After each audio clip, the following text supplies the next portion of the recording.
दोस्तों नमस्कार, मेरा नाम है दीपक। चैनल पे स्वागत है। तो आपको याद है या नहीं मुझे नहीं पता, लेकिन जब से मैंने वंदे भारत ट्रेन के ऊपर वीडियो बनानी शुरू की है, मैंने उस समय से ही ये बोला है कि वंदे भारत ट्रेन हम इंडिया में यूज कर रहे हैं। बहुत अच्छी बात है, हमने खुद वो ट्रेन बनाई है देश में अपने ही लोगों के लिए, इसलिए इस्तेमाल में ले रहे हैं। लेकिन अगर पॉसिबल हो तो हमें वंदे भारत ट्रेन को एक्सपोर्ट करने के बारे में भी सोचना चाहिए, क्योंकि इससे एक अच्छे खासे अमाउंट में पैसा इंडिया में आएगा। अब टू बी ऑनेस्ट, जरूरी नहीं है कि हम यूरोप के बड़े देशों को ये बेच पाए, लेकिन दुनिया भर में बहुत से छोटे देश हैं जिनको ये बेची जा सकती है। और सबसे इंपॉर्टेंट, हमारी वंदे भारत ट्रेन सस्ती है। और फाइनली इतने टाइम के बाद अब हमें हमारी पहली इंटरनेशनल इंक्वायरी मिली है वंदे भारत ट्रेन को लेकर के। अब आपको लगेगा कि भैया इसमें इतनी बड़ी बात क्या है, इंक्वायरी मिली है, ऑर्डर थोड़ी मिला है। लेकिन इंक्वायरी मिलना भी उस कंट्री के लिए बहुत बड़ी बात है जिसकी ट्रेन को आज से 8 साल पहले तक बैलगाड़ियों से कंपेयर किया जाता था। साउथ अमेरिकन कंट्री चिली ने काफी ज्यादा इंटरेस्ट दिखाया है हमारी वंदे भारत ट्रेन के ऊपर, ऐसा इंडियन रेलवेज ने बताया है। बहुत सी इंक्वायरीज इस ट्रेन से रिलेटेड जिन्होंने भेजी है, यानी ट्रेन के बारे में काफी कुछ जानने में इंटरेस्टेड हैं वो लोग। इंडिया ऑलरेडी लैटिन अमेरिकन और कई अफ्रीकन कंट्रीज को टारगेट करके चल रहा है, जहां हमें लगता है कि हम वंदे भारत बेच सकते हैं और वहां पे ऑलरेडी इलेक्ट्रिक ट्रेन की डिमांड भी है, तो वहां हम वंदे भारत ट्रेन को बेचने में कामयाब हो सकते हैं। जनरली नहीं तो इन सब जगहों का मैक्सिमम ऑर्डर चाइना ले जाता था,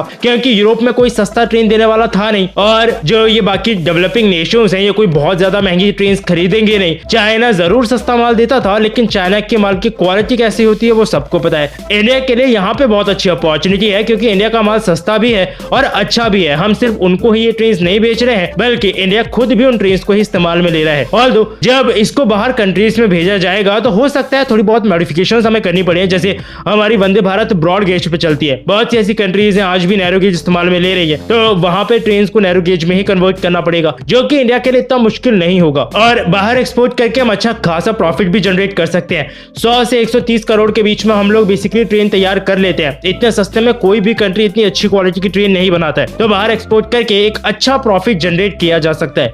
खैर, अभी इंक्वायरीज आनी अभी शुरू हुई है, देखते हैं कब तक चिली की तरफ से हमें कोई ऑर्डर मिलता है। और अगर एक बार इंडिया ने ट्रेन को एक्सपोर्ट करना शुरू कर दिया वंदे भारत को, तो फिर इंडिया के लिए एक्सपोर्ट करना उतना मुश्किल भी नहीं रहेगा, क्योंकि कई कंट्रीज फिर वंदे भारत को इस्तेमाल में लेने लगेंगी और दुनिया भर में एक तरह से ट्रेन को अप्रूवल भी मिल जाएगा। बाकी आपको कुछ कहना हो इससे रिलेटेड नीचे कमेंट सेक्शन में बताइएगा। आपको क्या लगता है, आपके हिसाब से कोई सजेशंस हैं इंडियन रेलवेज के लिए जो उन्हें करने चाहिए ताकि वंदे भारत ट्रेन हम बाहर भी एक्सपोर्ट कर सकें? देखिएगा नीचे कमेंट सेक्शन में। मिलूंगा फिर से नई वीडियो में नई अपडेट के साथ, तब तक के लिए अलविदा।